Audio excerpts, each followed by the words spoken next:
Gabayan mo ako kapag ang landas ay malabo at ang mga pagpipilian ay mahirap gawin. Naway ang aking pagmamahal sa iyo ay hindi static, kundi lumago araw-araw, hanggang sa ang buo kong buhay ay sumasalamin sa iyong pagmamahal at kabutihan. Ngayon, Panginoon, nais kong huminto at italaga ang oras na ito sa iyo. Sa gitna ng ingay, ng pagmamadali at mga abala, nais kong huminto upang makasama ka. Sapagkat alam kong tinatawag mo ako na nananabik ka sa ganitong matalik na pakikipagtagpo sa bawat isa sa iyong mga anak. Ang iyong pagmamahal ay napakalawak, ang iyong awa ay walang hangganan, at ang iyong paanyaya na makasama ka ay laging naririto. Hindi ka naghahanap ng perpekto, kundi isang tapat na puso at handang lumakad kasama ka. Narito ako, Jesus, handang makinig, handang buksan sa iyo ang mga pintuan ng aking buhay. Naway ang sandaling ito kasama ka ay maging kanlungan para sa aking kaluluwa. Isang paalala na laging may lugar sa iyong puso para sa bawat isa sa amin. Meron pang oras, Panginoon. Yan ang sinasabi mo sa akin ngayon, nang may pagmamahal at walang hanggang pasensya. Habang may buhay ako, mayroon akong mahalagang pagkakataon na makipagkasundo sa iyo, na pagalingin ang mga sugat ng aking kaluluwa at iwanan ang lahat ng naglalayo sa akin mula sa iyong walang hanggang pagmamahal. Ngunit alam kong para rito, kailangan ko ng higit pa sa mga salita. Kailangan ko ng tunay na pagsisisi, isang nagsisising puso at handang talikuran ang aking pagmamataas, aking kaginhawahan, at aking pagtanggi sa pagbabago. Ang kasalanan ay sumisira, Jesus. Alam natin ito ng mabuti. Sumisira ito sa ating relasyon sa iyo. Inilalayo tayo nito sa mga mahal natin at sinisira ang ating panloob na kapayapaan. Ito ay isang bigat na dinadala natin sa katahimikan, na nagnanakaw ng ating kagalakan at ikinukulong tayo sa isang bilangguan ng kalungkutan at kawalan ng pag-asa. Ngayon lumalapit ako sa iyo ng may pagpapakumbaba, kinikilala ang aking kahinaan at aking mga pagkakamali. Nais kong sabihin sa iyo ang isang mahalagang bagay. Jesus, desidido akong labanan ang kasalanan. Alam kong hindi ito magiging madaling landas, ngunit sa iyo ang lahat ay posible. Hinihiling ko sa iyo na tulungan mo akong harapin ng direkta ang kasalanang pinakamahirap kong iwanan.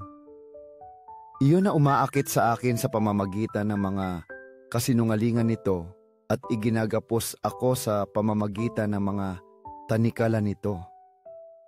Bigyan mo ako ng tapang upang harapin ito ng matatag, nagtitiwala hindi sa aking lakas, kundi sa iyong walang hanggang biyaya at sa iyong kapangyarihang nagpapabago. Ang lahat ng bagay ay kaya kong gawin sa pamamagitan ni Kristo na nagpapalakas sa akin. Filipos 4:13. Sa katotohanan ito na nakaukit sa aking puso, nais kong talikuran ang lahat ng hindi sa iyo, sa lahat ng hindi nagmumula sa iyong pagmamahal. Tulungan mo akong putulin ang mga tanikala na gumagapos sa akin sa kasamaan at lumakad tungo sa kalayaan na ikaw, nang may labis na pagmamahal ay iniaalok sa akin. Ang oras ay isang mahalagang regalo, Panginoon, at hindi ko nais sayangin ito. Nakarinig na ako ng maraming kwento ng mga taong ipinagpaliban ang sakramento ng kumpisal. Iniisip na gagawin nila ito sa ibang pagkakataon kapag handa na sila. Ngunit ang sa ibang pagkakataon na iyon ay hindi kailanman dumating at ang kanilang mga kaluluwa ay nakulong sa bigat ng panghihinayang at paghihirap. Ayaw kong mangyari iyon sa akin, Jesus. Kung marinig ninyo ngayon ang kanyang tinig, huwag ninyong patigasin ang inyong puso.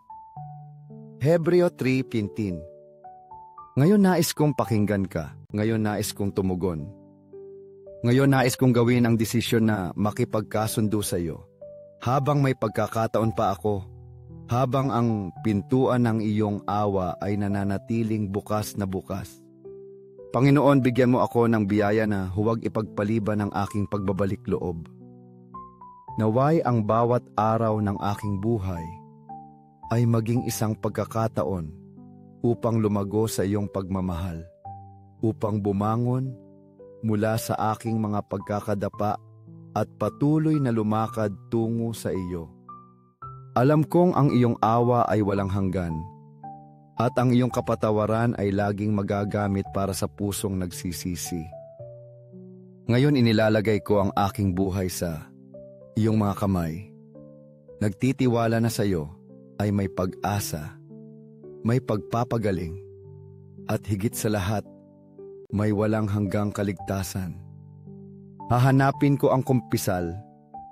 Iyon ang sakramento kung saan naghihintay ka sa akin ng nakabukas ang mga bisig, puno ng pasensya at pagmamahal, handang pagalingin ang aking puso at ibalik ang aking kaluluwa. Alam kong sa banal na pakikipagtagpong iyon, mararanasan ko ang walang kapantay na kapayapaan ng iyong awa, isang balsamo na nagpapagaan sa bigat ng aking mga kasalanan at nagbabalik ng kagalakan sa aking espiritu. Batid ang kadakilaan ng regalong ito, nangangako akong pangangalagaan ang iyong biyaya bilang pinakadakilang kayamanan. Pinapanatili ang aking isipan, aking puso, at aking mga gawa na nakahanay sa iyo. Nais kong mabuhay bilang isang tunay na anak ng Diyos. Sumasalamin sa iyong liwanag sa mundo, maging buhay na patotoo ng iyong pagmamahal at kabutihan.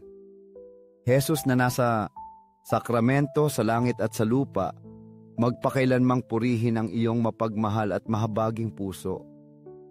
Puso ni Jesus, ang aking tiwala ay nakalagay sa iyo, sa iyong walang pasubaling pagmamahal, sa iyong kapangyarihang nagpapagaling, at sa iyong awa na hindi kailanman nabibigo.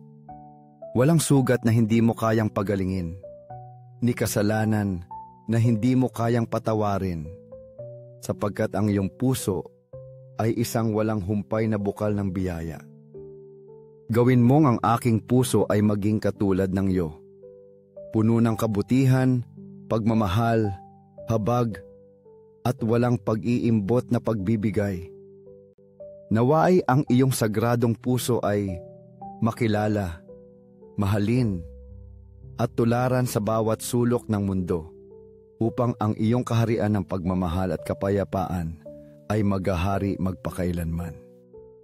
Luwalhati, pasasalamat at papuri sa sagradong puso ni Jesus, walang hanggang bukal ng pagmamahal, awa at pag-asa.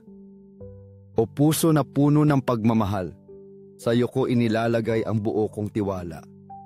Bagaman kinikilala ko ang aking mga kahinaan at aking mga pagkakadapa, alam kong ang iyong kabutihan at awa ay aking ligtas na kanlungan, aking lakas, at aking pag-asa.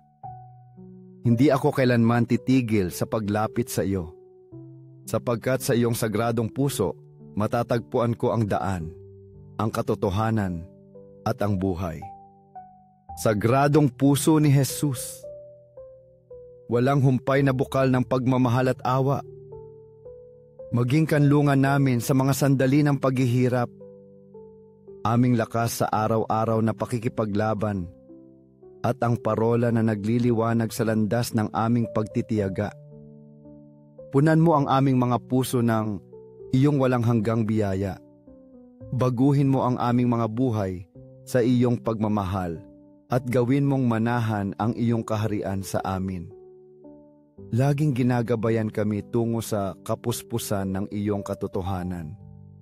5 minuto kasama si Jesus na nasa sakramento. Sa ngalan ng Ama, ng Anak at ng Espiritu Santo. Amen! Minamahal na Jesus, bihag ng pag-ibig sa kabanal-banalang sakramento ng altar. Narito ako, maliit at mapagpakumbaba sa harap ng kadakilaan ng iyong walang hanggang kalakihan. Ikaw na bagamat Diyos na walang hanggan, ay nagkatawang tinapay, marupok at simple upang manatili sa amin. Ikaw na nananatili araw at gabi sa hindi mabilang na mga tabernakulo ng mundo. Madalas na nag-iisa at nalilimutan. Pahintulutan mo akong maging isang kaluluwa ngayon na umaliw at sumama sa iyo sa iyong kalungkutan. Ikaw ang hari ng mga hari, ang Panginoon ng sansinukob. Gayunpaman pinili mong magtago sa ilalim ng anyo ng tinapay, sa katahimikan at paghihintay. Matiyagang naghihintay sa aming pagmamahal at aming atensyon. Panginoon ng tabernakulo, dagdagan mo ang aking pananampalataya. Ang pananampalatayang iyon na kung minsan ay natitinag sa harap ng mga distraksyon at mga pagsubok ng buhay. Gawin mong ang aking puso ay yumuko sa iyo ng mas malakas araw-araw, na ang aking buong buhay ay maging isang refleksyon at isang patotoo ng iyong buhay at tunay na presensya.